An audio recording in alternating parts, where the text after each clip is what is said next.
Salam sejahtera bagi kita sekalian pada kesempatan pagi hari ini di Jumat Agung. Kembali kita berada dalam suasana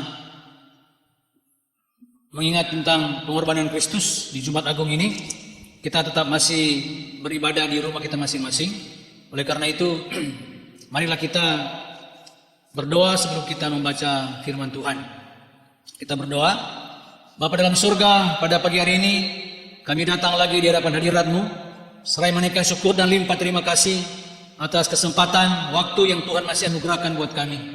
Berkati jam dan waktu yang Kau berikan buat kami untuk boleh berdiam diri, merenungkan firman Tuhan di Jumat Agung ini. Jumat yang begitu mulia, yaitu kematian sengsara Kristus yang boleh kami peringati pada hari ini. Berkati hamba-Mu yang dalam kelemahan, berikan dia kekuatan menyampaikan firman-Mu, agar semua kami ya Tuhan yang di rumah, di tempat tidur, atau dimanapun kami berada ya Tuhan, biarlah ibadah ini menjadi berkat buat kami sekalian. Di dalam nama Yesus, nama yang telah menjadi kekuatan di dalam selama kami mengikuti Engkau, nama yang tidak pernah meninggalkan kami, nama Immanuel menyertai kami dalam situasi apapun. Itulah Yesus Juru Selamat yang telah sengsara, mati, dan yang telah mengalahkan kematian, dan yang telah menang oleh karena dosa-dosa kami. Terpujilah Bapa kekal sampai selama-lamanya. Bersabdalah buat kami, karena kami sedia mendengarkannya. Yang lemah Engkau berikan kekuatan, yang susah Engkau berikan penghiburan, dan bahkan yang sakit mari Engkau sembuhkan, dan yang sedang dalam pergumulan Engkau berikan jalan keluar, dan yang sedang dalam keadaan dosa Engkau ampuni mereka. Inilah doa kami ya Bapa di dalam nama Yesus Juru Selamat, penebus kami satu-satunya. Kami sudah berdoa dan mengucap syukur. Haleluya. Amin. Sidang jemaat yang dikasih Tuhan, mari kita membuka Alkitab dan kita membaca firman Tuhan yang terambil dari dua kali pembacaan. Yang pertama kita baca dari Yesaya pasalnya yang ke-53.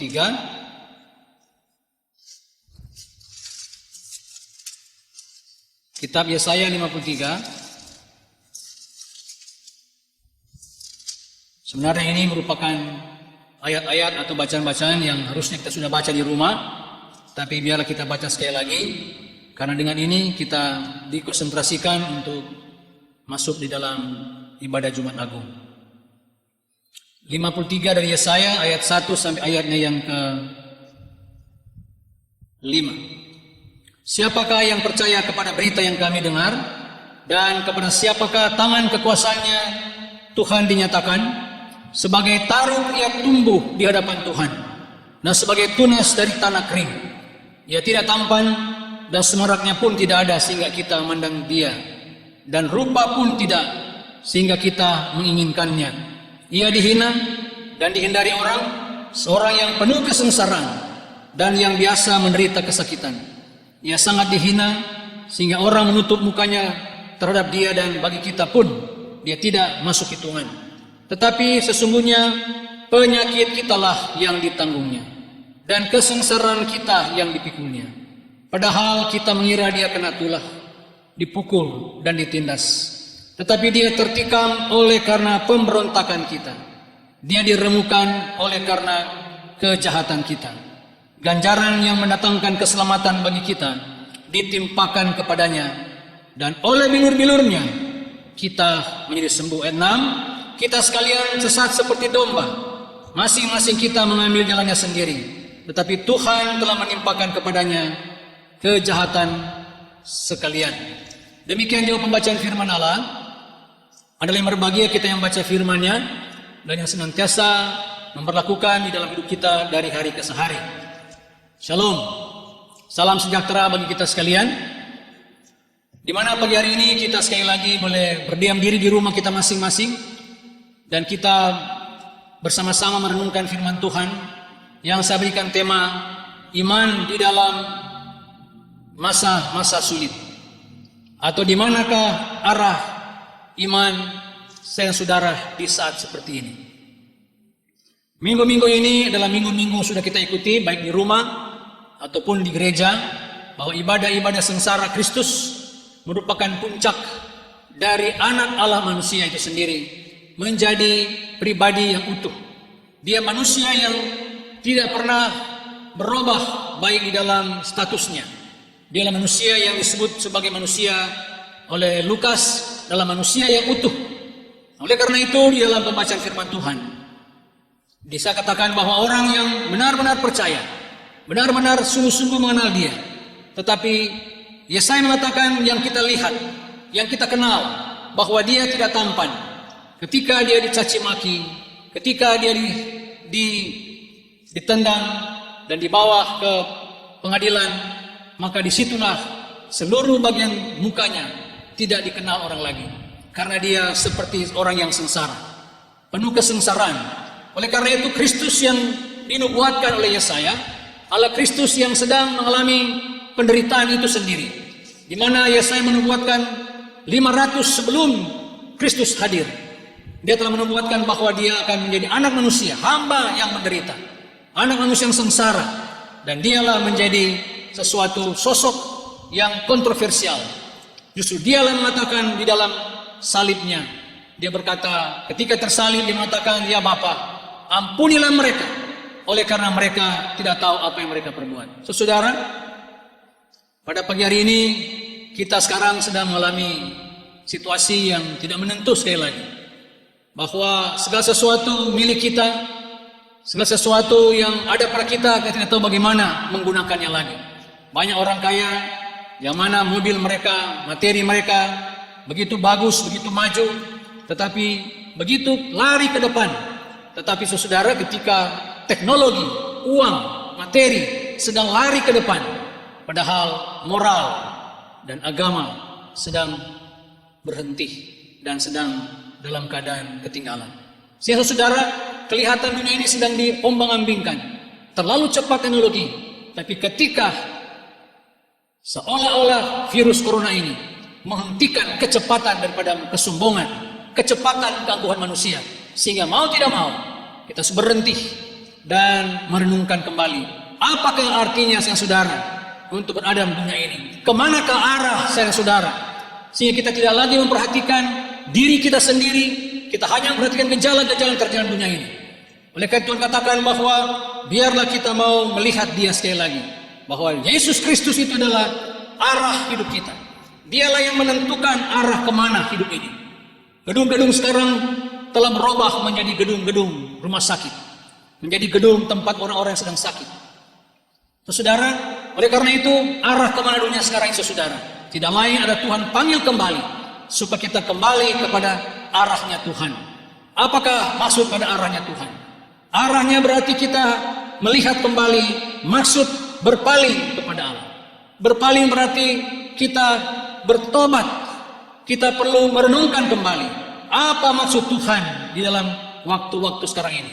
Apa maksud Tuhan? Dan kita perlu merenungkannya. Sehingga jemaat yang dikasih oleh Tuhan, bagaimana kita menentukan arah seperti dengan kemauan Tuhan? Apa maksud arah kembali kepada Tuhan? Saudara, biasanya kita seringkali berbuat sesuatu kejadian, baru kita menyesal. Setelah peristiwa terjadi, baru kita merasa menyesal atas perbuatan itu. Kenapa saudara? Ada satu cerita ketika para penonton sirkus sementara menikmati singa dan binatang buas sementara melompat-lompat, kemudian anak kecil berteriak dengan senang hati, dan kemudian mereka berbolak-balik dan melihat lebih dekat, kurang lebih setengah meter dengan singa dan harimau. Dan tiba-tiba saudara, lampu dari arena itu tiba-tiba mati. Sekonyong-konyong sementara mereka menikmati suatu adegan sirkus yang menarik buat anak-anak dan para pengunjung, maka tiba-tiba lampu di tempat itu mati. Kemudian saudara, ketika lampu itu mati, maka dan sekonyong-konyong juga ada pemberitahuan dari pawang sirkus katakan bahwa jangan bergerak, berdiam di tempat masing-masing. Kenapa? Karena satu pengumuman itu mengatakan, jikalau mereka bergerak, maka mereka dimakan oleh singa. Mereka akan dimakan oleh binatang buas, oleh harimau. Saudara, kenapa? Karena mata dari singa harimau itu sama. Baik waktu terang, waktu gelap, matanya itu terang. Dia bisa melihat gerak-gerik. Saudara, demikian pula situasi keadaan yang sedang terjadi sekarang. Seolah-olah Tuhan tidak melihat saya, saudara. Seolah Tuhan tidak ada lagi. ketika kita sedang menikmati kehidupan kita, sedang menikmati hidup ini, tiba-tiba kita diberi peringatan untuk stop dan tinggal di masing-masing kita, seolah tidak bergerak, dan kita mulai mengeluh kepada Tuhan. Tuhan, Engkau tidak kenal kami, tidak tahu kami, dan banyak informasi-informasi seolah-olah Tuhan membiarkan kami. Memang betul, saudara. Dia mau kita berdiam diri. Kenapa? Karena Tuhan, Dia tidak dibatasi oleh ruang dan waktu. Dia dibatasi oleh karena gejala-gejala penyakit. Dia ada di waktu gelap. Dia ada di waktu siang. Dia ada di segala musim. Dan Tuhan Allah kita, Tuhan Allah yang menciptakan alam ini. Dia ada dan sedang melihat kita sekalian. Oleh karena itu, Keluaran pasal 14 ayat 14 katakan, Keluaran 14 katakan kepada Musa, hai Musa dan orang Israel, berdiam dirilah kamu, maka aku akan berperang. Berdiam dirilah, maka aku akan berperang. Jemaat kasih oleh Tuhan, kata waktu berdiam itu sangat membosankan, sangat menuntut kesabaran. Soal menunggu waktu tentunya kita akan diuji. Ketekunan kita, kesabaran kita, ketaatan kita, doa kita kadang-kadang sudah bosan, kadang-kadang jawaban Tuhan selalu tidak ada. Dan itulah minggu-minggu sengsara yang saya saudara harus tekuni. Roma katakan bahwa dengan bertekun dalam kesengsaraanmu itu mengakibatkan kekuatan iman. Bertekun dalam segala sengsara itu akan mengeluarkan karakter iman. Jemaat kasih oleh Tuhan pada pagi hari ini, kesengsaraan Kristus membuat saudara bukan semakin melemah, bukan soal waktu tidak ada, Dia ada dan Dia melihat. Dan firman mengatakan bahwa Dia tidak pernah meninggalkan kita. 365 kali kita katakan jangan takut, karena aku menyertai engkau. Setiap hari dikatakan jangan khawatir, jangan takut, aku menyertai engkau. Karena Allah kita Allah yang tidak bergantung kepada sesuatu yang Dia cipta. Dia ada Allah yang independen. Dia mengenal, mengetahui apa yang tergantung ini. Oleh karena itu kita berbalik untuk apa saudara? Mari kita sebelum sesuatu terjadi, kita harus berbalik kepada Tuhan. Berbalik berarti biasanya orang menyesal setelah kerugian besar terjadi, baru mau berbalik kepada Tuhan. Atau sudah suatu telah hancur, sudah cerai-berai, bangkrut, baru dia sadar, dia mau kembali bertobat.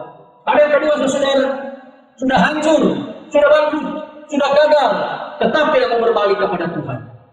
Yang ketiga adalah sebelum terjadi sesuatu, dia sadar, dia harus berdiam diri.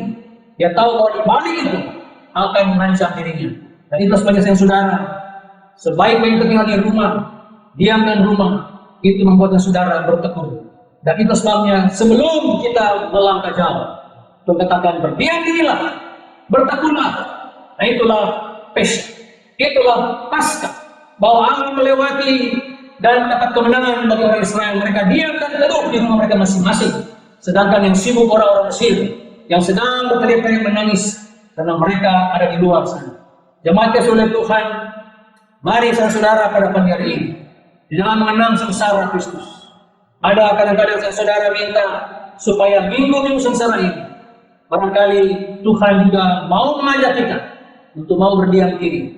Yohanes katakan ayat 5 bahwa berdiamlah dalam aku, maka aku dalam engkau. Engkau dalam aku berarti ada suatu mutualisme. Berdiam berarti seperti carang dan pokok anggur, tetap menyatu satu dengan lain. Kita punya nafas dengan tubuh kita senantiasa menyatu. Demikian pula roh Allah berdiam dalam saudara. Roh katakan bahwa roh yang berdiam dalam kamu adalah roh yang besar, yang bisa mengalahkan roh yang di luar dunia ini. Dan bahkan roh yang pada saudara, adalah roh yang memberikan ketenangan. Diam berarti adalah emas. Bukankah itu merupakan pepatah dulu katakan, silence is golden, artinya diam adalah tenang. Sekarang bukankah kita begitu sibuk mencari hal di luar, jadi ketika corona virus ini mendiamkan, kita semua kelelahan. Berarti Tuhan mau kita diam. Ada waktunya Tuhan. Musa dikatakan oleh Tuhan bahwa Tuhan harus berdiam diri. Orang Israel mengatakan mereka berdiam dalam rumah mereka masing-masing. Dalam kediaman itu, keteduhan itu, mereka melihat ada Allah yang bekerja. Yang terakhir saudara, minggu sengsara ini melukiskan tentang kenapa Kristus Dia yang bergerak karena dia sementara mematikan kematian itu. Sekarang banyak orang takut mati, bukan? Nah, orang mulai tiba-tiba ketakutan karena kematian. Justru orang Kristen mengatakan kematian merupakan keuntungan. Kematian merupakan satu peristiwa yang sangat menakutkan sekali, tapi fakta. Tapi kematian itu merupakan hanya pintu, dan Kristus dia sudah mengalahkan kematian. Dan justru itu mengatakan aku mati oleh karena dosa-dosa ini. Oleh karena Yesus mati mematikan kematian. Jemaat kasih oleh Tuhan, hanya orang Kristenlah yang bisa mengenal akan peristiwa ini. Bahwa kematian mematikan kematian. Itulah sengsara Kristus. Sengsara Kristus merupakan hamba yang mematikan dosa itu. Jika hanya saya terkatakan bahwa dia adalah hambaku yang menderita, hambaku yang dicerca dan dipukul, dan dia dihina. Dia sementara menjalankan penderitaan saudara dan saya.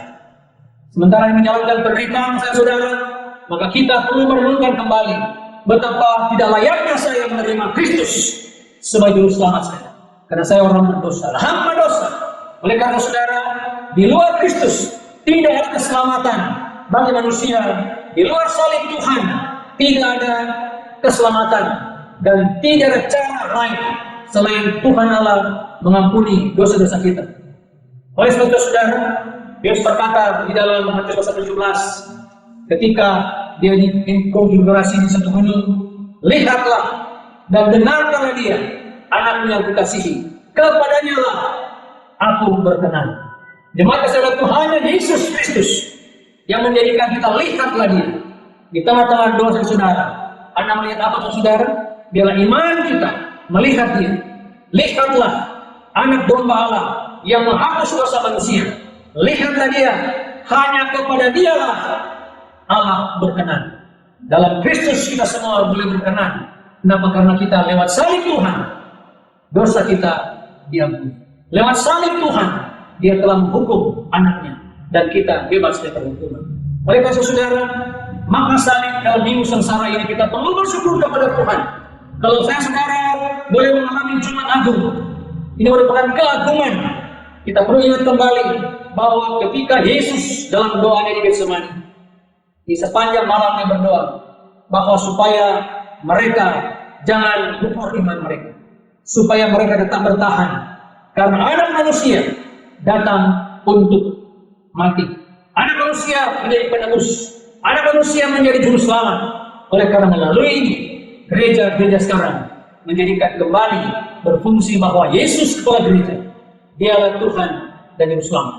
Jemaat kasih oleh Tuhan, mari pada pagi hari ini, di manakah saudara, arah saudara, di manakah panggilan saudara yang sampai hari ini untuk menjawab, mungkin sudah pernah membuat satu ikrar, membuat satu nasar.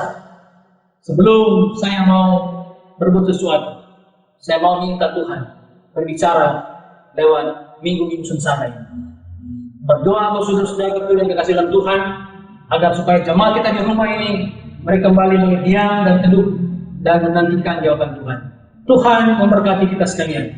Tuhan menjaga melindungi kita sekalian melalui Jumat Agung ini. Terpujilah Kristus. Dan biar saudara-saudara jemaat, kita akan mengikuti acara simulasi perjamuan kudus setelah ibadah, setelah khutbah pada pagi hari ini. Terpujilah Kristus. Haleluya. Shalom. Tuhan berkati kita sekalian. Amin.